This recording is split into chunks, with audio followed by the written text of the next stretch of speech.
Do do do do do do No, do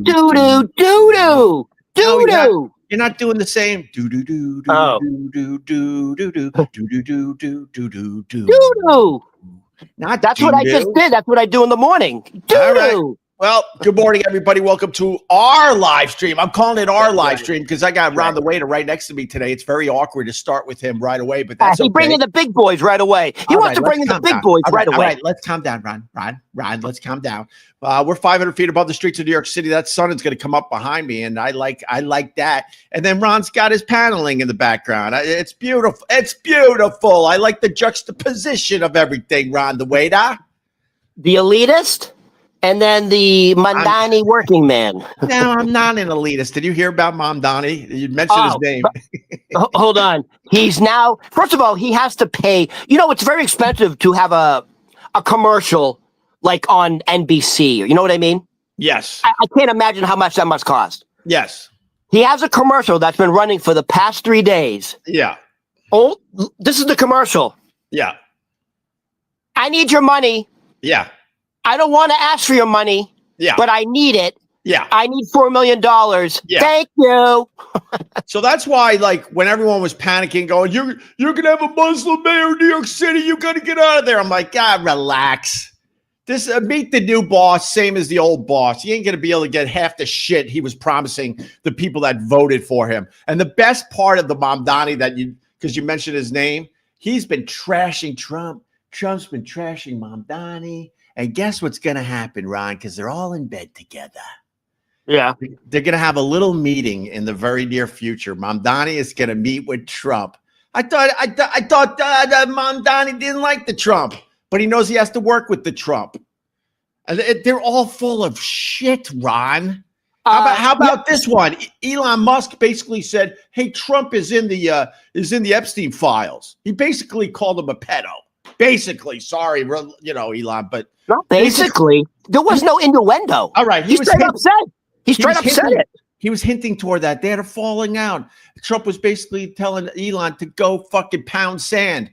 They're best friends again. There's a picture of Elon. I like leaning in like you, and you get the blue eyes today. I don't know why, but my eyes are wide open today. Wait, I got better eyes than you, bitch. No, you don't. Yeah, I do. Without my glasses, you look blurry. Oh, maybe that's better. All right, there you go. But anyway, there's a picture that's going viral because Elon is back in line, and he's hanging out with the Trumpster at the Mar-a-Lago having a lovely dinner. What happened to Elon hating Trump's guts? Well, first of all, they weren't at Mar-a-Lago. There was a state dinner at the White House. Oh, that's right, because they had the Saudi guy there. That's good. Yo, did you hear one of the reporters in the White House, in the Oval Office, when they were having questions from the press corps? Yeah. And one of the reporters asked about the killing of the journalist who was with a bone saw. Yeah, yeah. And Trump said essentially, how dare you embarrass our guest? Oh God! How much money is Trump and his family getting from them? Hey, Trump's very first visit to a foreign country, right, on his first term, right, was where? Saudi Arabia. To the father. Yeah. Trump goes again on his first term to Saudi Arabia. This is, by the way, he went to Saudi Arabia right away. And now, what do they call him? M something S? I don't know. The prince. I know. I just call him the prince with the weird donut thing on his head to keep that thing from blown away in the wind. Here's the thing, it doesn't look good. When Trump was waiting for him outside, the prince pulled up in the car, comes out. Sure. And the fact that he's sitting and then has to stand. Yeah. Dude, for the next 5 minutes, all he did was adjust his fucking robe. It was bothering me. Yeah. Really, is that really practical? He was adjusting, fixing, boom, bean, apple, moving it here, tucking this in. No, like he had Tourette's. Yo, you're Jewish. You guys don't have practical stuff either. I see these guys. I don't know. I think there's a small pocket of Hasidic Jews in my area, and they walk to temple with their giant hats in the wind, like they're Abraham Lincoln. What the hell's going on, Ron? I don't care. Trump can have whoever he wants in the White House. I don't care. I thank God I don't have to depend on any of these assholes. But I just want to say, because you mentioned it, he's beating up the reporter yesterday in the Oval Office and basically saying, you stink, you should be fired, you should be ashamed of yourself. He said, I'm gonna confer with my communication director. It's called the FCC guy. That's it, and says, I may just yank ABC's credentials entirely. Their license. Yeah. Now let me say this about Trump. I was a big fan, big supporter at first because he was mixing everything up. I was a big fan and he was supporter. A Democrat first. It wasn't even about that. It was about a guy going to Washington and really mixing shit up. I was an early supporter. I'm not going to lie to you. I don't support anymore. Right. Even when I was an early supporter, I still had the attitude of I don't care. I hate them all. But with that said, when he would take his shots at reporters and people in general, most of them deserved it, and I loved it. But now he's attacking people that simply are just doing their jobs and don't deserve it. The Epstein files are huge. They're asking about the Epstein files. He just trashes the poor reporter in front of everybody. She didn't deserve that. She was asking basic questions in the White House. Other reporters doing her job. Other reporters came to her defense and said she's one of the most credible reporters in the press corps. No, you know what? This is what I was thinking. I was thinking to myself, and look, I can back it up because I'm an idiot. Dude, Trump's a South American dictator. Straight the fuck up. I'm an idiot. So, take it with a grain of salt. But as I was watching her get the shit beat out of her in front of all her fellow reporters and the Saudi guy. In front of the world. I was thinking to myself, would I fucking take that? She had to just take it because she's thinking to herself, if I act up, I will never be back in the Oval Office. Guess what? Oh, well, it gets to a point where you have to have dignity. And she should have went right back at Trump. I'm doing nothing wrong. Right. I'm doing my job. These are questions that people want answers to. And that's it. Wait a minute. He did something much worse to another female reporter on Air Force One. That's the quiet Piggy line. She said she inquired about Epstein. I got quiet Piggy. By the way, I think that's a reference from Lord of the Flies, if I'm not mistaken. Well, I was thinking more 9 Inch Nails. Oh, hey, Piggy. 9 Inch Nails had a song called Piggy, which is a cool ass song. But I got the question, just because you're bringing that up. Trump called, this reporter. Her name's Catherine Lucy. She works for Bloomberg News. It was on Air Force One a few days ago. And he got mad at why he wouldn't, these were the questions, why he wouldn't voluntarily release the Epstein files, because as we all know, Congress. No, we didn't need Congress. Trump could have released the files at any time. And then the other question that pissed off Trump, Epstein claimed Trump knew about the girls. These are good questions for a reporter that everyone is talking about. And he got so pissed that he called her, he said, quiet Piggy. So he's so tone deaf. It's a woman talking about 14-year-old girls being raped. Right. And it's a woman asking it. And he calls her a piggy. Right. By the way, I'll say this about Trump. At least he's fucking consistent. He's been calling women disgusting pigs for 20, 30 years. He started with Rosie O'Donnell. Yeah. We live in a country where, women are still second-class citizens. Open. And to make believe that's not true is ridiculous. Trump thought, do you remember with the Bush guy from Entertainment News, ET News, and they were in that trailer? Billy Bush. He said, Billy Bush. BB. And you could grab him by the yoo-hoo. Yeah. And then Billy Bush is laughing. He gets canned because he's laughing. At that point, Trump did say to his inner circle, his aides, I think I'm done. I think I don't think I can recover from this. Right. And it turns out his fucking base loves it. They love this fucking barroom, dive bar, fucking locker room talk because it's a real guy. We had so much fun with the Billy Bush thing because it was unbelievable that Trump skated. Everyone thought that would, sink his candidacy. Derail him. It made him bigger.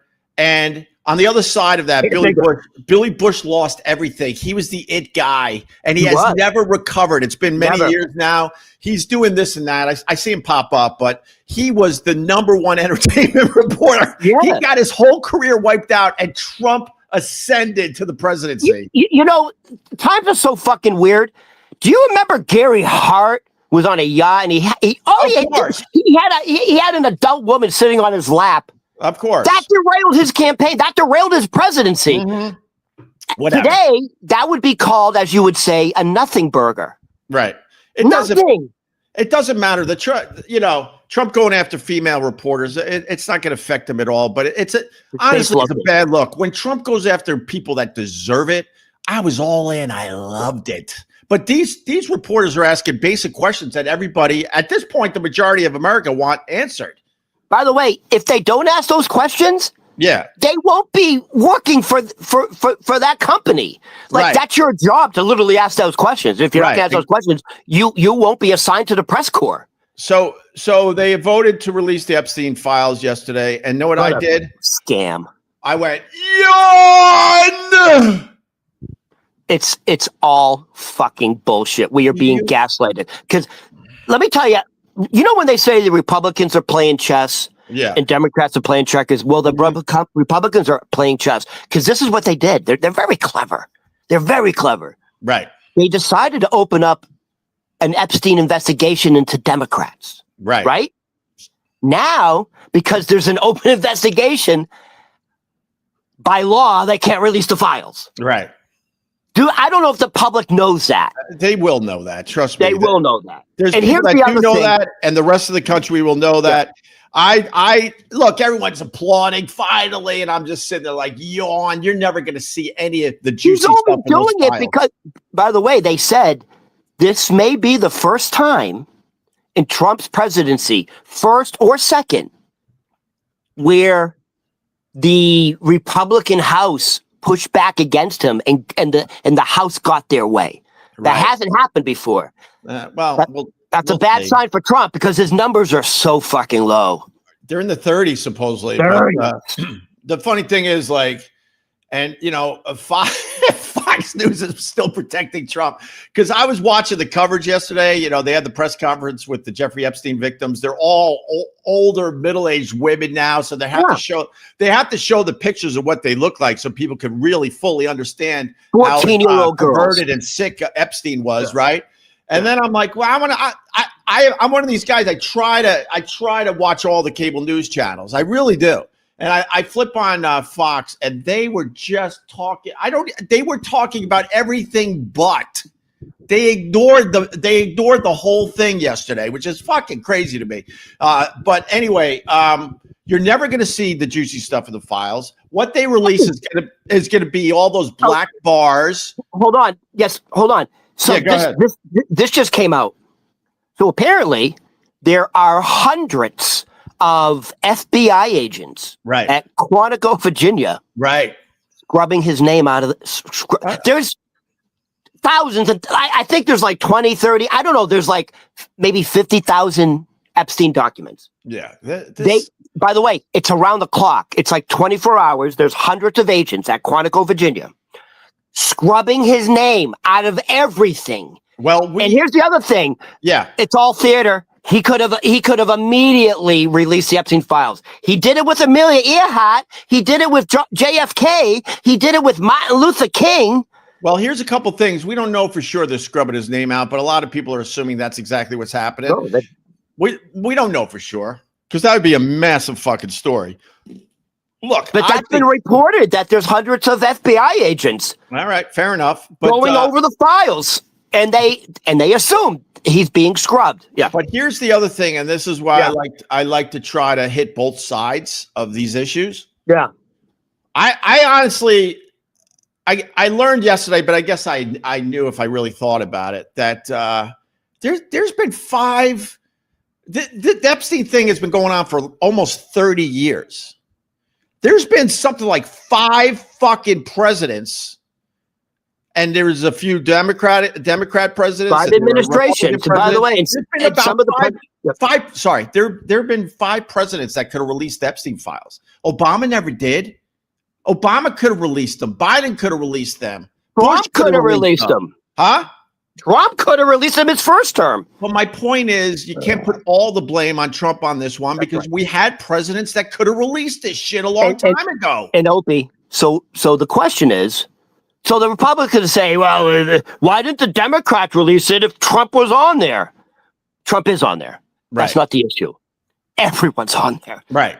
It's not just, by the way, it's Epstein did associate with Democrats more than Republicans, and Donald Trump was a hardcore Democrat back in the day when he was best friends with Jeffrey Epstein. Yeah. What was I going to say? Well, just that they could have, simply put, they could have been released. And I bet you were going to say something like this. Let's go with Biden. If Biden knew that he could really hurt Trump and protect the Democrats and the Epstein files, I think this is the point you were going to make. He would have released them. But these presidents have looked at these files. They're privy to everything, and they're like, oh fuck, we really hate Trump, and this could really take him down. But it also will take down all these other people.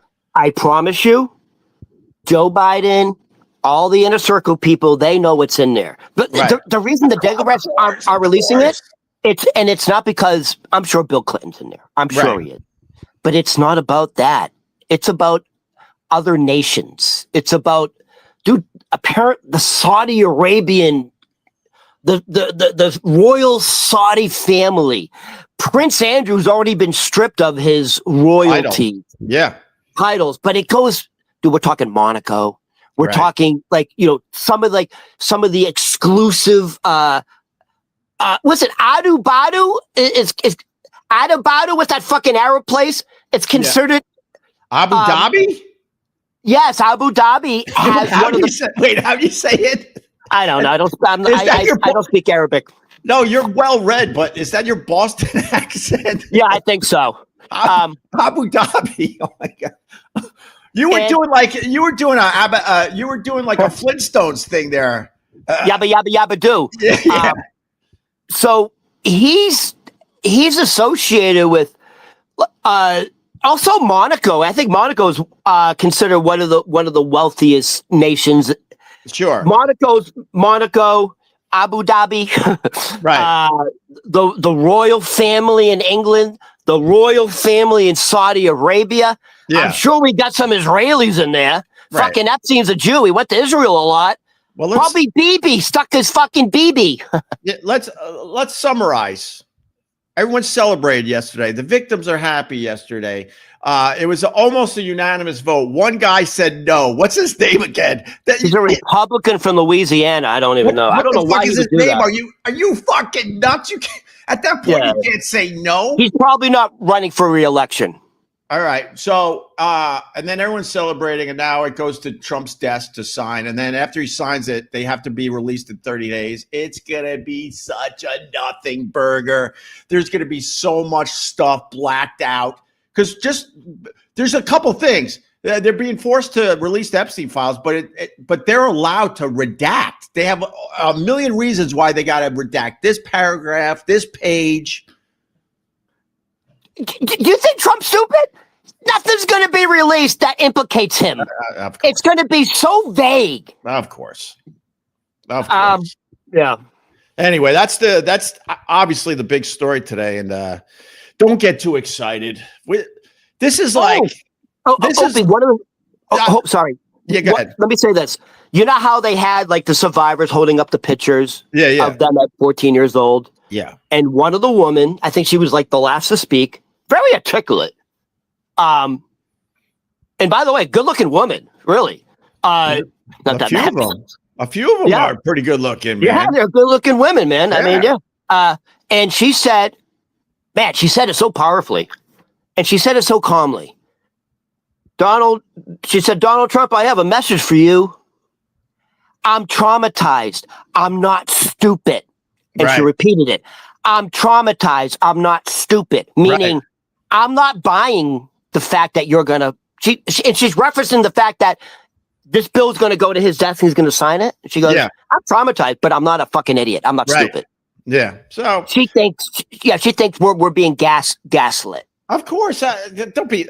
My point today is don't be excited. You're not going to see anything juicy in that shit. Yeah, but guess what? The QAnon MAGA base, if they don't get results right away, they're going to kind of go crazy. Well, I mean, those people are starting to peel off, you know that conservative podcast, was it Ben Shapiro, the guy that wears the yarmulke? Yeah. You know what I'm talking about? Yeah. His embarrassment as a Jew, by the way. But I think maybe he is a fucking embarrassment as a Jew. Take off that fucking yarmulke, you fucking heeb. You're the reason there's anti-Semitism. Anyways, I think not just him, the main Republican podcasters, MAGA podcasters, they're all saying the same thing now. Yeah. The Epstein thing is a hoax by the Democrats. It's to deflect from the success of the Republicans. They're saying that now. The people who were saying release the files are now saying it really is nothing. It was all the Democrats. Can we move on, please? I already spent too much time on politics. I'll be honest with you, because it's like Lucy and the stupid football. Oh, this time it's gonna be, it's gonna work for us. Oh, this time, no, there's never a this time. Lucy's pulling the fucking football away from Charlie Brown again. You watch how this plays out. What else you got today, Ron? Well, first of all, I'm glad they're doing this. Yeah. So I'll tell you what concerns me. Like my neighbor got fucking what do you call it? Amazon big box package. Sure. I thought it was maybe me because I'm waiting for my bed frame. So I went up and looked at it. Yeah. Because I'm finally putting my bed together. Finally. And it is one of those e-bikes. Right. And I'm like, yo, that's a fucking issue with these lithium batteries. Right. It's really a major issue. Right. It's such an issue in New York City that guess what they just installed? So they installed 25 e-bike charging stations. Right. Throughout the city. Right. So you can charge your lithium battery and then you can take another one out for all these. If you ever walk around New York City, there are more guys on e-bikes delivering food than there are fucking taxis. It's not even close. It's insane, actually, how many. It's actually very dangerous to cross the street. I've been saying this years ago. It's so dangerous. I said, stop worrying about the cars hitting you in New York City. It's these bikes flying by you going 30, 40 miles an hour, and they put a speed limit on these things. And I hate taking the side of the city. I hate it. But people have been taking advantage of the EVs and how fast they go. They're flying down sidewalks now, going about 20 miles an hour. You got these Grubhub kids flying. So as soon as you step off the sidewalk, you're in danger, man. There's like this little green bike walk path, and then you can get to the street. Yeah. The little green bike path is much more dangerous than actually getting hit by a car. I got to jump in because it's Ron. So, oh God, you make such a great point. People that live elsewhere have no idea. You're on a curb and you want to cross the street, but you basically have to cross over like Alligator Alley. You have to cross the green path with these EVs going by. No joke. Some of them are going 40 miles an hour on that green path. You get seriously it's insanely dangerous. And then you get past that, and then you have a little area before you can, cross the street. It's insane how it's set up. And none of these guys going 30 miles an hour, they didn't have to take like a fucking road test or anything. No. They're just flying through lights. I've seen people get seriously fucking injured. Oh yeah, all the time. And I've also seen lately I just saw this like 2 months ago. Right. Fucking e-bike flying, and the guy opened up the passenger car, Oh yeah. And like shattered the glass, flew over, Yeah. the door smacked, like, ambulance showed up. It's dangerous. So Right. anyways, because there are so many e-bikes in New York City, I think it outweighs cars, because that's how people get around and that's how people get their food. Right. The lithium batteries have so far caused over 900 fires in New York City. Yeah. A lot of them in the Bronx. Yeah. And over 30 deaths. Yeah. It's a real issue. And you see, it's an issue. So I'm glad they're doing that. Well, they're gonna clamp down on the whole thing. You watch, because people took advantage. It's so expensive to get around New York City with the cabs, the Ubers, the Lyfts, everything in between. So then the city bikes are a good thing, but everyone started getting EV shit to get around the city. Because if I had to Uber my kids to school back and forth every day, especially in the bed, I would go fucking broke. I got a car in New York City. I pay around $700 a month, and that's a bargain, because I would easily spend that a month on Ubers and taxis getting these kids around. Yeah. Between getting them to school, picking them up from other things that are further away from the house in the city, other errands, So people started getting the EV shit, but then they took advantage of the damn thing, and they're going way too fucking fast, and they're hitting people. So they're gonna have to clamp.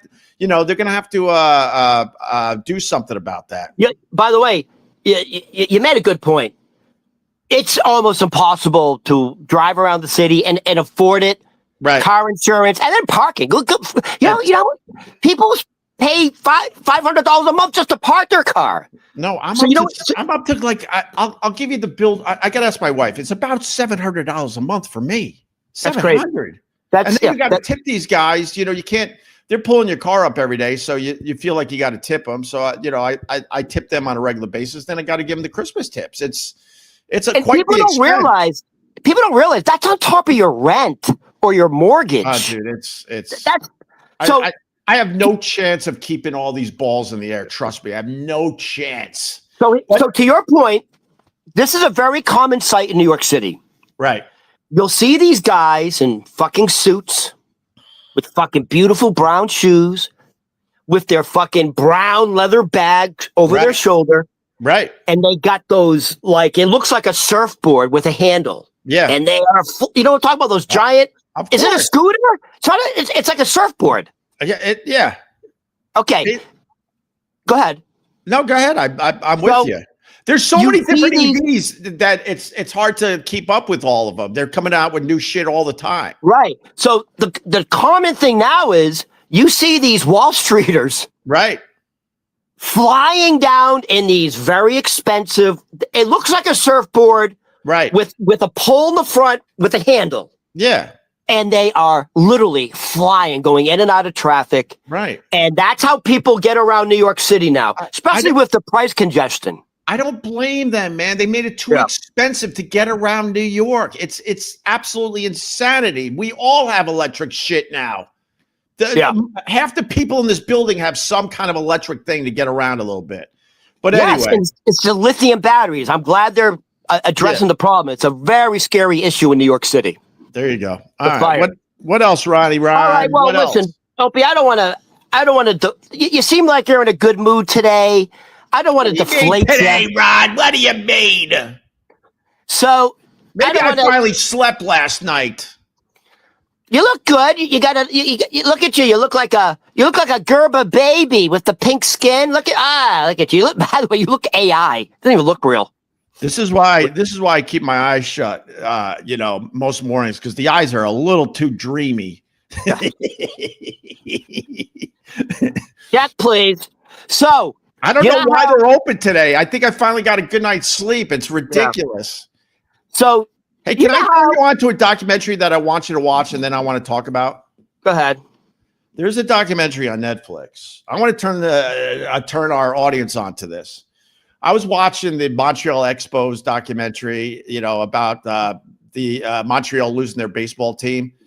Half the fucking movie was in French, so you might want to blow that one off unless you want to do a lot of reading. It is an interesting story, but the subtitles killed the fucking thing. And then I moved on to something. Well, there's two. There's a documentary on the mob in Philly that is fucking amazing. That's on Netflix. And then I moved on to The Perfect Neighbor. Watch The Perfect Neighbor on Netflix. Holy shit. It's a series? No, it's I guess I give the plot. You got a bunch of kids, right? And they're outside all the time, and they're playing in this space that is nobody's. It's no man's land, but it's too close to this one older white lady who really hates kids and is constantly telling the kids to leave that property. And then she's putting up signs, no trespassing and all this. And she's calling the police a lot. They're calling the police a lot because there's definitely a confrontation between this older lady, white, and mostly black kids across the street that are all very young. They're riding their bikes. They're playing football. They're being basically kids. And oh boy, things get crazy. Let's just put it that way. It's called The Perfect Neighbor. I don't want to give anything else away. And it turns out I didn't even know until near the end that this was a huge story in the news. I had no idea. Huge story. Oh, it's based on a true story? It's what's great about it is you got the cops with the body cams, going to the old lady, talking to the older white lady, then talking to the kids, talking to their parents. It's all on body cam as they're trying to figure out. The lady hates the kids. The kids are doing what kids usually do. And then there's kind of a confrontation that happens that is unfucking believable. So this is something you're watching by yourself or with your family? I watched this one by myself. Yeah, yeah. My wife doesn't go in with the what do I say? Like the crime stuff. What is this too? What about your kids? Is this? No, man. They were doing their thing. They were mostly doing homework, actually. Oh, you got good kids. Oh, here you go. John Quartz. Perfect Neighbor is insane. It is insane. But I want people to see this thing before we really dive in and talk about it. It is insane. Because the body cam is the whole documentary, basically. But it's fiction. And one of the officers is like, look, we get it. When I was a kid, I also maybe was a pain in the ass to older neighbors and stuff. So they're putting some blame on the kids, but then they're talking to the old lady like, why don't you just ignore them? She's like, I can't ignore them. I can't. And every time the kids got close to her house, she would set off her car alarm, just anything to get them away from her house. And unfortunately, she rented a house that's next to basically an empty lot. And then the house is another house on the other side. So there's a little piece of land where the kids did a lot of their playing. It's a great documentary. All right. Great. All right. Anyway, move on, Ron. Sorry about that. Oh, no, that's good. I have Netflix. Maybe I'll check it out. I bet you my roommate watches all that shit. So you know how at the end of the year, they have like the top 10, this. Yeah, sure. They came out for year 2025, the top podcasters for 2025. Right. Opie, I had to clean my glasses. I got out my bifocals. I went over the list 3-4 times. I didn't see Opie and Ronnie. Well, we're new to the podcasting, Ronnie. We're new to this. Maybe we'll be on next year's list if we keep. I'll tell you what made me happy. Huh? Your buddy wasn't on it.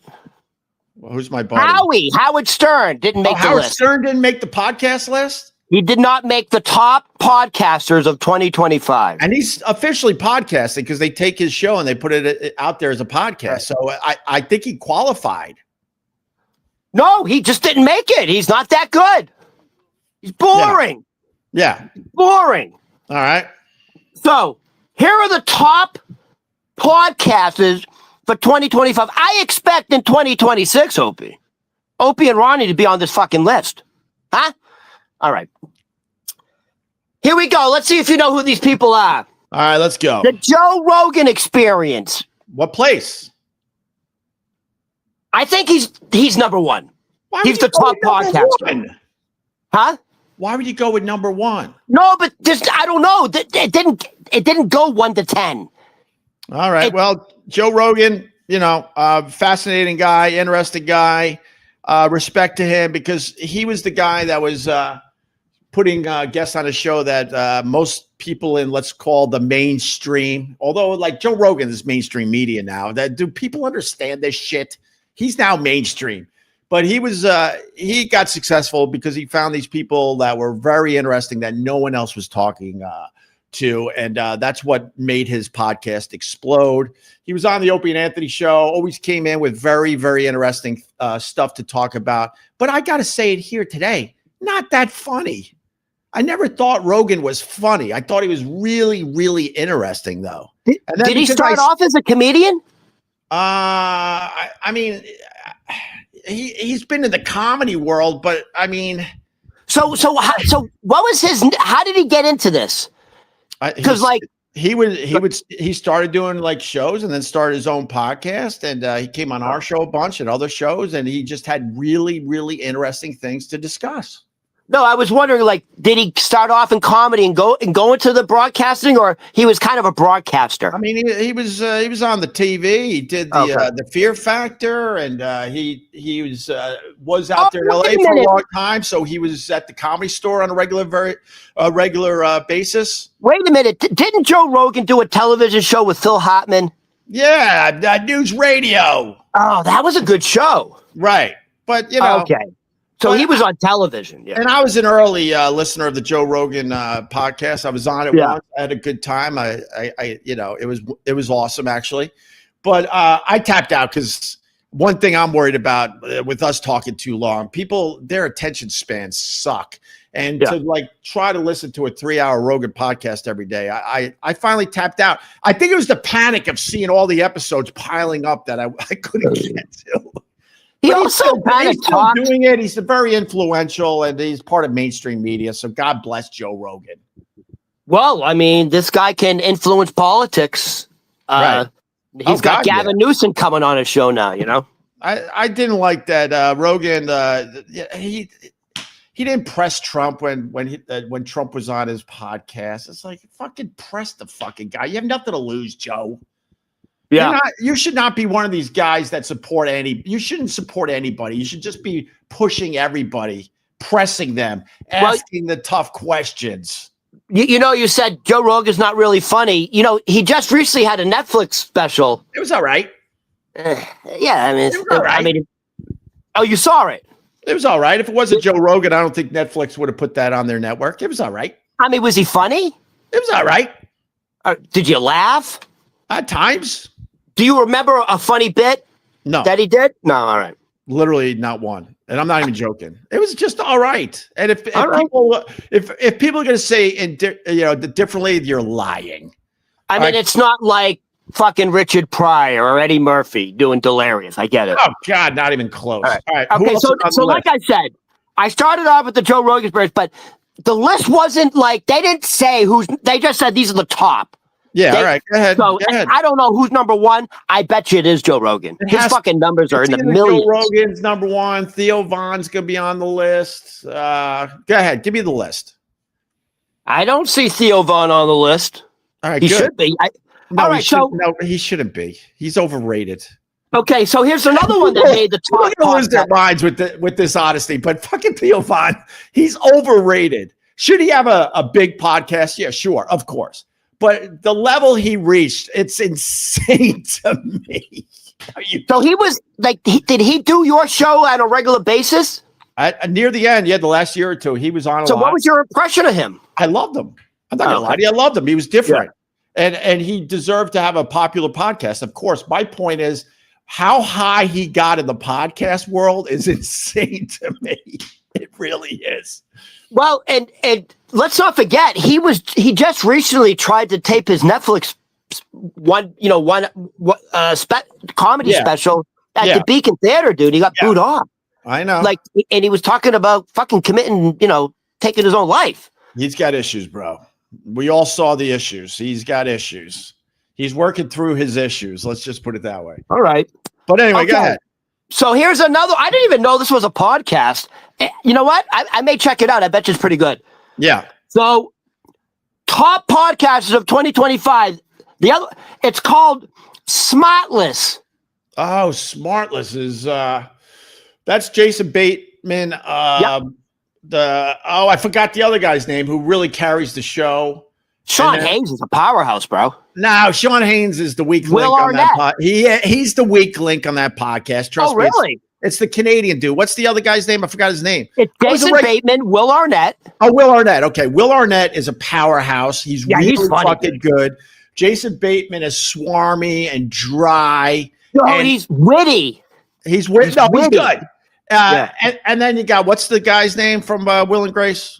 Sean Hayes. He's just okay. He's just hanging on for dear life. Those other two guys are yes. The other two guys are carrying that podcast. I was a regular listener to that. It's really good. I tapped out of that one too maybe about 6 months ago. Okay. So here's another one. I've heard of it, never seen it. I've seen the girl. She's kind of hot. It's called Call Her Daddy. I thought it's Call Me Daddy. Call Her Daddy. Yeah, I guess Call Her Daddy, right? Yeah. Call Her Daddy by Alex Cooper. She's taking over the world. What's her deal? She's a big star at Sirius XM. Howard is jealous of her, even though Howard's trying to say he's not. And so what's her deal? She's just really hot. And I don't have an opinion on her because I've never listened to a minute of her show. She's big. She has a big influence, apparently. No, I know. She's massively huge. I mean, there's no denying it. But I don't know much about her. So I wish you would have gave me the list. I would have been able to do a little research to help you out a little bit. But here's another one. Yeah. I don't know it. The Mel Robbins podcast. No idea. Idea. No idea. This American Life. Nope. No. Huberman Lab. Nope. No. Okay, so the Huberman Lab is a science and health podcast. Okay. This American Life is a narrative journalism podcast, whatever the fuck that means. The Mel Robbins podcast, I don't know. All right, how about this one? Wait. I got to go to someone I respect, Vincent Scaramuzzo, even though we yell and scream at each other every once in a while on the live stream, but I never blocked them. She's hot. It has big guests, but boring as hell. Oh, God, really? You can be hot and boring. Yeah, if you're hot, she is hot, dude. If you're hot, you could be boring. If you're ugly and boring, that doesn't work. But a lot of people will look past your boringness if you're hot. Excuse me. Can you imagine if Mick Jagger wasn't a rock star? That guy's got what is that phrase from Sanford and Son? If I put your face in dough, it would come out for Gorilla Cookies? Yeah, the Gorilla Cookies line, sure. There you go. Yeah, but I have a thing on that too. Some of these, especially rock stars, and Howard Stern's in that category, they're so goddamn ugly, right? But they get so famous that you don't notice their ugliness anymore. It becomes like unique, yeah. It almost becomes that they're good looking. But the reality is you take away their fame, their money, their fortune. If you saw Howard Stern walking on the street, you'd be like, oh my God. You would literally cross the street from that monster. I can say this as a Jew. That guy got a fucking big old Jew nose. Holy shit. Who, the Howard? Howard Stern, yeah. Yeah. And this is my experience I played high competitive sports in high school and college. The tall, lanky guys. Yeah. Holy fuck, dude. Hung like elephants. All of them. It was like. Not him. Every tall, thin, lanky guy I played sports with had massive fucking elephant trunks. So I'm assuming Howard's hung. No, it famously talks about it. He's hung like an acorn. Really? Yes. Oh, I thought, all right. And my friend Jackie the Joke Man, for some reason, he sends me old Howard Stern videos and stuff that have been forgotten. I post them every once in a while on the channel. He gave me a video of Howard Stern playing basketball. It's the greatest video I've ever seen. He stinks. So why don't we? You can we can talk about it. He's literally. I could do that. I don't think I can find. I can't find it right now, but I could do that. Remind me afterwards. Friday morning we can do it. Yeah, remind me. I'm going to remind you of that. He is so god awful at basketball. He's 6. I think. Man, I saw him in the hallway a bunch at Sirius. He's like, I think he's like 6'7", man. He is massively tall. It's ridiculous. I can't believe he's not hung. And he can't play basketball. Yeah, I grew up with guys like that because unfortunately I didn't get the height. I loved my basketball. I just didn't get the height. I had the skills. I didn't have the height. And the coach would see these giants walk in the hallway, and the coach would always try to get these guys to play basketball, and some of them were just god awful. And the coach would basically have a nervous breakdown, like, you're 6'9" and you can't play this sport. Anyway, so he's not athletic, is what you're saying. All right. I'm going to remind you for Friday. We're going to have to we're going to have to do color commentary on like calling a basketball game. I'll find Howard. It's buried it's buried on my channel right now, but I'll find it. All right. What else? Who else is on this stupid list? All right. I think I've heard of it, but I've never the Ezra Klein show. No idea. So this is about politics, society, and culture. Oh gosh. And then the others are Crime Junkie, right? Which is and Dateline NBC, I guess, has a podcast. That's a top podcast, and The Daily, which is a New York Times podcast. I've tried The Daily or whatever it's called. Whatever. Just AI that shit. It's that list. That's the top podcast. There's no one in there I know except for Rogan and who else did we know? Smartless. So I did it twice because sometimes they'll give you a different list. I Googled it twice and that was the list both times. Wow, like Theo Vaughn didn't even come up. The podcasting world is in bad shape. If like someone like, I kind of have my finger on this stuff. I focus on radio shows and podcasts and stuff. And for me not to know half the people on that list or have listened to any of that's not good for the podcasting world. Well, I think your point is it's fucking saturated. Right. All right. Didn't you just tell me Trader Joe's now has a podcast? Oh, jeez. All right. There was another one that popped, and I'm trying to remember because every time I see someone has a podcast, I'm like, I can't wait to tell Ronnie. Oh, fucking Regis and Kelly. That show will always be Regis and Kelly to me. Kelly has a podcast. What are you doing with your podcast? Kelly and Mark, or whatever their show is now called. Mark Consuelo, her husband, was honorary, Sexiest Man Alive People magazine. He was like one of the runner-ups. Whatever. All right, let's move on before. All right. Listen, it's almost 7:00. Yeah. Let's finish with this. And this is. Look at Ron taking control. I like this. Well, someone has to. Okay. Dude, I'm not gonna lie to you. I'm gonna lower my guard a little bit today. You make this easy. Thank you.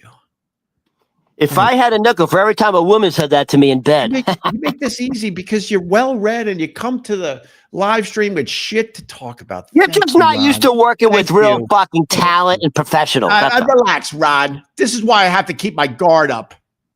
So listen, this is my curiosity. Huh? Since we talked about Aerosmith yesterday, I said, you know what?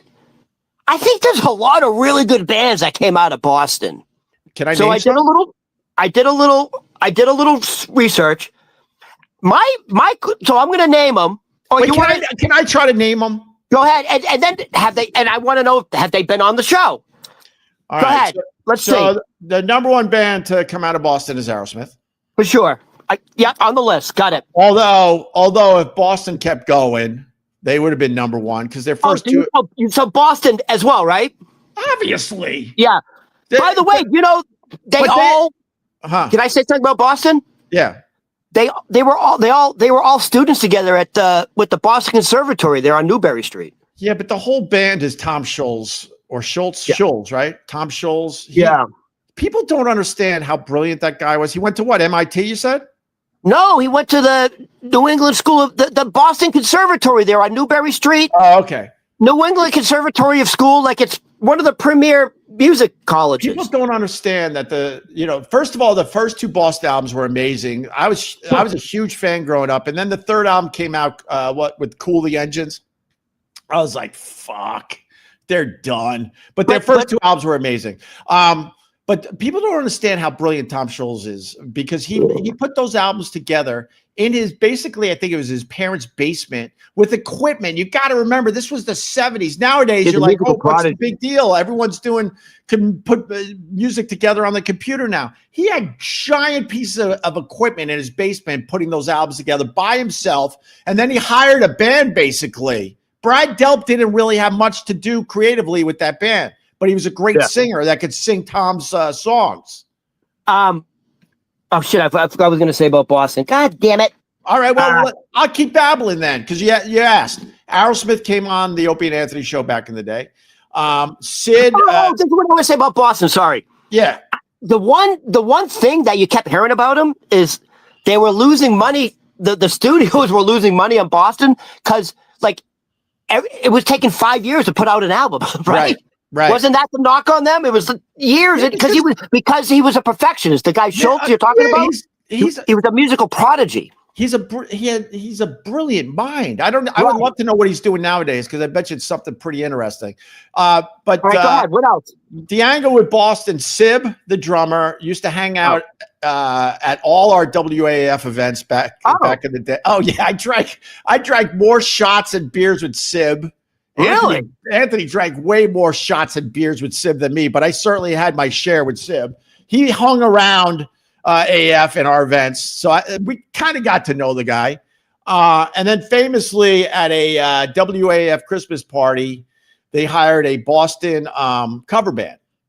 And like, oh, this is, not a Boston cover band, sorry, a Beatles cover band, sorry. And this guy's up there singing these fucking songs. I'm like, God damn, this guy's good, right? It was Brad Delp. Oh. Brad Delp. So he's in one of these giant 70s bands. Fast forward a couple decades. Now he's the lead singer in a Beatles cover band moving around Boston trying to make money. Yeah. Yes, I know this. Yeah. I had family who went to it. They said it was amazing. It was really good. And then Anthony dabbled in singing, and by the end of the night, Anthony sang a song or two with Brad Delp at the WAF Christmas party. And I'll be honest with you, I don't like Anthony at all, but I try to be fair with a lot of this shit. He fucking crushed it with Brad Delp. Can you imagine you go on stage with Brad Delp and you pull it off? He did. He absolutely pulled it off. But I met him that night briefly, and that's about it. I have a question. So Opie and Anthony was on WAAF and WBCN? Yeah, when we came back. Oh, okay. All right. When we came back, we were working for a CBS station in New York, so they put us on their CBS property in Boston, which was BCN, which was our enemy when we were up there. Yeah. I got confused. You started off at AAF, then went to BCN. Yeah. All right. Yeah. All right. What else you got besides the Boston? Oh, Godsmack. Godsmack. Yep. Famously, we hung with Sully. Sully did our radio show. Ezra. Sully did our radio show before he was quote famous with Godsmack. He locally he had a bit of a name for himself. And he seems like a pretty fucking cool guy to hang out with. Dude, I became a huge Godsmack fan. Do you know my Godsmack story? No. I get to tell these stories to someone that has never heard them. So I have a really good friend, Jay. He moved to LA, which just sucks. So we don't get to see each other as much, but we text each other and call, and we try to keep in touch. But his name for the Boston fan base was Jay in Framingham. He became a guy that was faxing in a million one-liners for the Opie and Anthony show. He was hilarious. We gave him credit, and we became really good friends with the guy. And to this day, I'm still very good friends with Jay. And we went to a WAF event where Sully was doing a drumming exhibition, and we were there. I don't remember all the details, but we were there. Sully was there, and Sully famously was shopping around the first Godsmack CD, and he gave me a copy. He's like, "Oh, but I really want you to check this out. I really think this is gonna be something." I'm like, right on, Sully, And we were definitely big fans of Sully. And on the way, Jesus, this makes my friend Jay in LA laugh so hard. So I I think I had my Honda Accord back then with a sunroof. And we're driving home. And you got to remember, me and Anthony were so fucking famous up there. Every local band was giving us CDs to the point where it became a thing. Like, oh, my God, how many CDs did he get today at this gig, right? And we try to listen to them and do the right thing, but it was almost impossible. So I'm driving back to Wellesley. I lived in Wellesley with my friend Jay, who lived kind of close to me. And I just wanted to make him laugh. So I had Sully's first fucking CD. He might have only had 20 copies at this point, right? And he wanted me to listen to it. And I opened the sunroof, and just to make Jay laugh, I threw it out the window into one of those stupid rivers that you have up there. He laughed. We laughed all the way home. And the joke was on me because he also gave the CD to Rocco, the night guy. And Rocco decided to just start playing tracks. And Sully, famously, in a lot of articles, including Rolling Stone magazine, credits Rocco from WAF for really helping launch Godsmack's career. That could have been me and Anthony. But I went for the joke with my friend and threw it out the fucking window. Once again, self-sabotaging yourself. Once again. But it was fun. It was fun. All right, listen. And then Sully, he invited us to all his shows. He came on. He was awesome. Hey, I saw them at the Beacon Theater. Fuck, dude, they're amazing. Kick ass. They're amazing. They're fucking great rock and roll band. They're amazing and still going strong. Now the list for the Boston bands. Oh boy, you can't put a lot of people think the Standells. I love that dirty water. Wait a minute. Hold on. Boston, you're my home. I know the story of the Standells.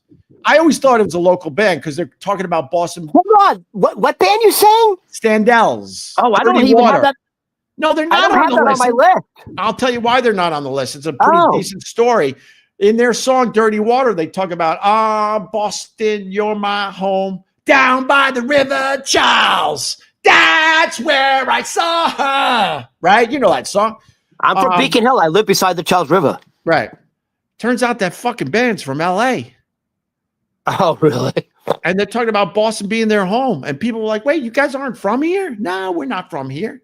I love that dirty water. Well, it's kind of like the John Fogerty thing. A lot of people think John Fogerty, because of all his songs about the South and the Bayou, chasing down the hoodoo dare. One of the you think he's from like Louisiana, like he's from New Orleans or something. Right. You think he's from the Bayou. He's from Northern California. He's a liberal. But he had everyone fooled. Everyone thought he was, from the deep South. But the line "chasing down a hoodoo dare" is one of my favorite rock lyrics of all time. What the hell is a hoodoo? It's a spirit, Ron. It's a spirit. They're chasing down the hoodoo dare. Okay. All right. What else you got? Dogs were screaming.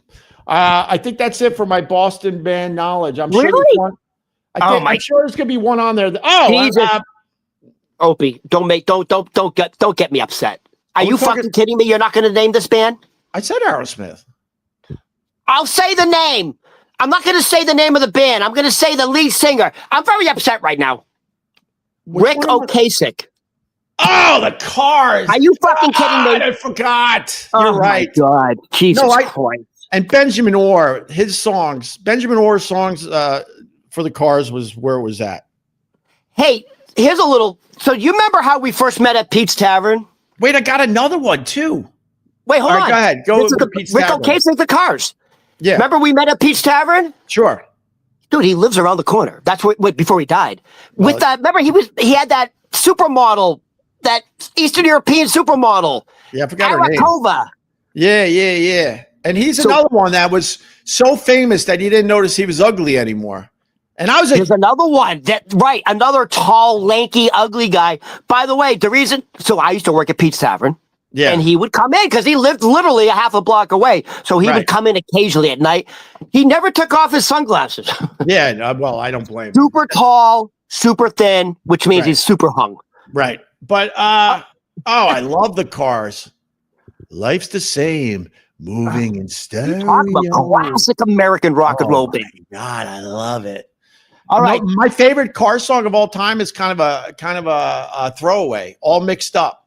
All Mixed Up, I think, is the song that comes on after Moving in Stereo. It's All Mixed Up is such a killer car song. I got another Boston band. I just remembered because I have a story on him too. Go ahead.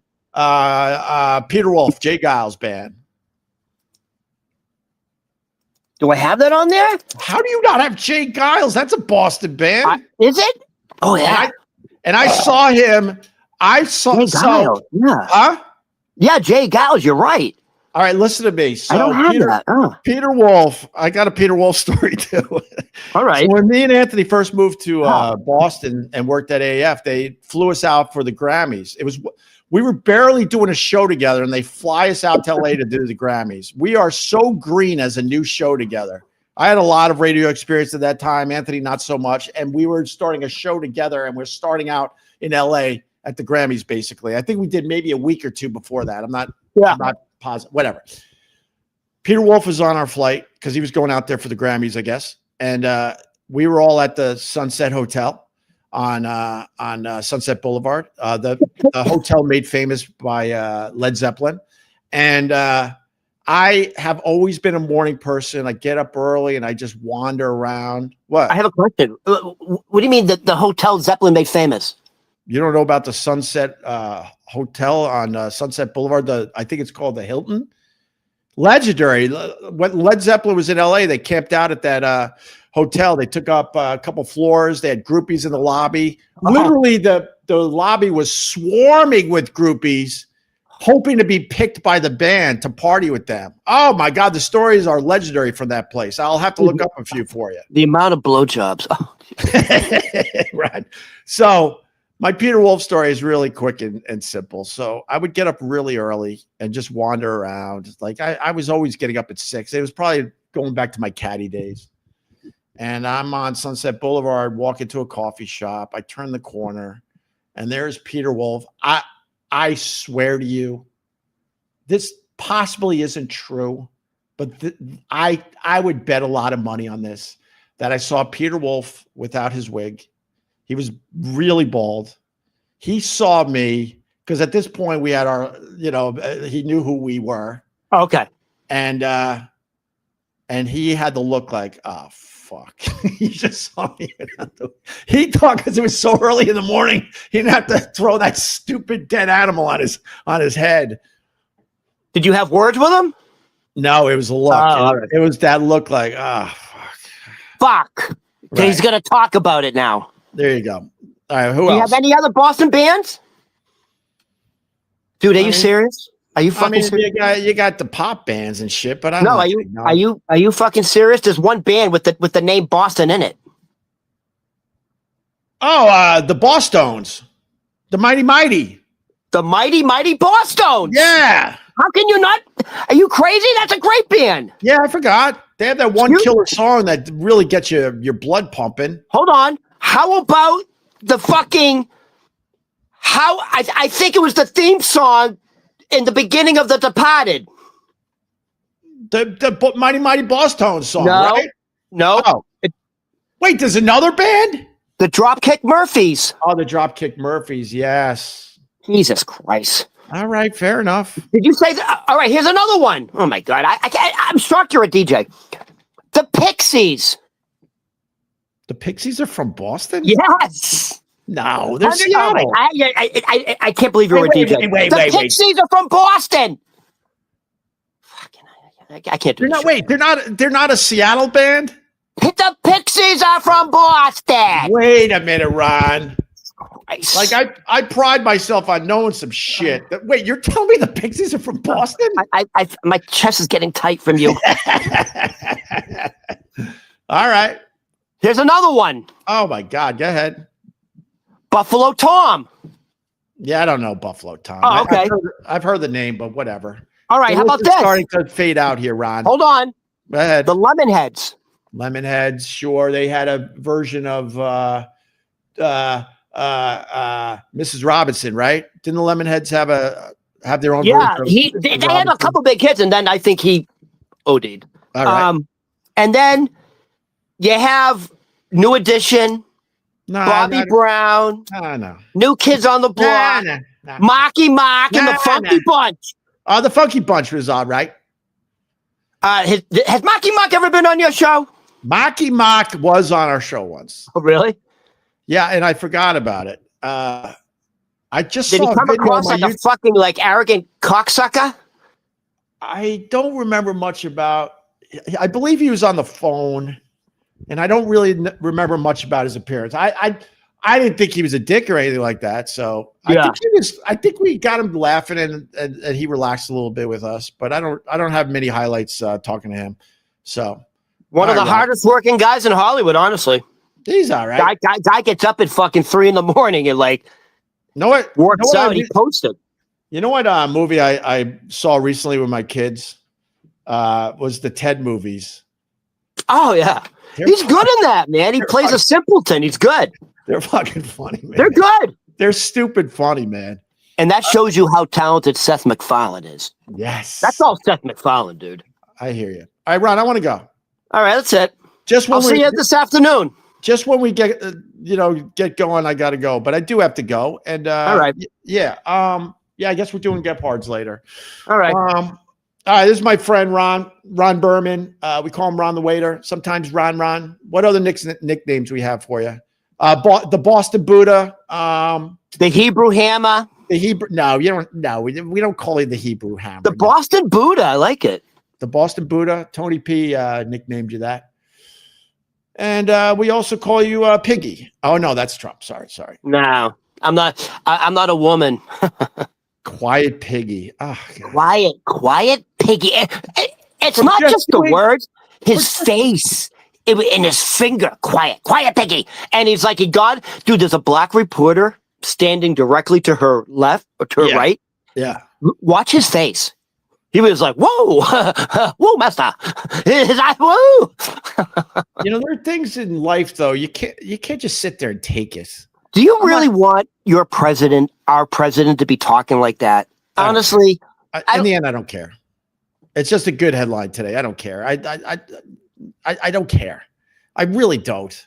I think he's a dick for doing it. I think she was just doing her job. Know what I really cared about in that situation? That she sat there and took it. I'm like, I think it was ABC, right? I think ABC will understand if you push back. Oh no. Quiet Piggy was on Air Force One. Sorry. There were two separate events. Sorry. Both of them shouldn't have taken it. At that point, you don't take it. I know, but the woman who's on Air Force One, you got to take it. What are they going to say? Why? You really need to be on Air Force One with the fucking president? They'll find something else for you to do if you push back. There are times you just got to fucking push back. There are just times. That's the word of the day. Push back. There you go. Right.